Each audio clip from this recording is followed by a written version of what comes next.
This is Once He Feels, a Claire King FBI suspense thriller, Book 4, written by Molly Black, read by Theresa.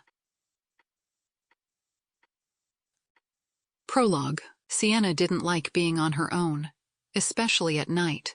Normally, she engineered excuses, made up reasons so it wouldn't happen. Underneath, there was the slight shame of being a 33-year-old woman, a 33-year-old professional woman with a good job and even better prospects, who was afraid of the dark.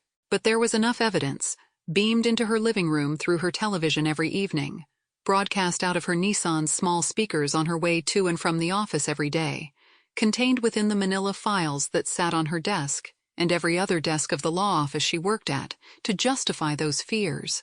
The world was a scary place, populated by a lot of scary people. No, she normally would go to great lengths not to be on her own, but that night she really couldn't avoid it.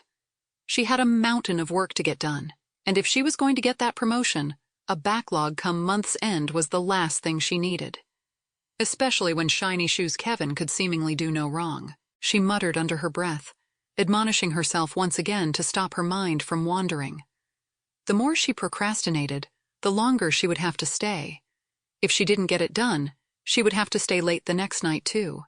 That was motivation enough, and she rubbed her eyes, ignored the shadows in the far corners of the room, and started up again on the file in front of her. One benefit was that the air conditioning in the office was way better than the one in her apartment. It was still only spring, but this far south and this far from the sea meant that the rising mercury in the thermometer only told half the story. It was the humidity that was the real sting in the tail. Her eyes went to the parking lot immediately outside the office. A pair of headlights swept slowly from right to left. Her eyes followed them, a frown creasing her otherwise smooth forehead. They disappeared from her field of view, and she waited to see if the car would turn around and leave. That was what would happen, her brain told her.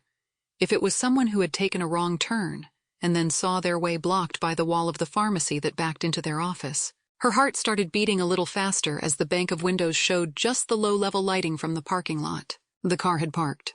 Sienna looked around at the deserted office, at the desks, empty apart from the black keyboards and monitors, and the occasional family photograph and drink coaster. She tried to shake off the unease that was settling in her stomach. Maybe it was just a colleague who had forgotten something. Perhaps it was her boss coming back to finish some of his own paperwork after putting the kids to bed. Yes, that would be it. Her mind tried to convince her. That would be especially good, as he would see her still hard at it, while Shiny Shoes Kevin had called it a day hours ago. She took a deep breath and turned back to her computer. Sample complete. Ready to continue?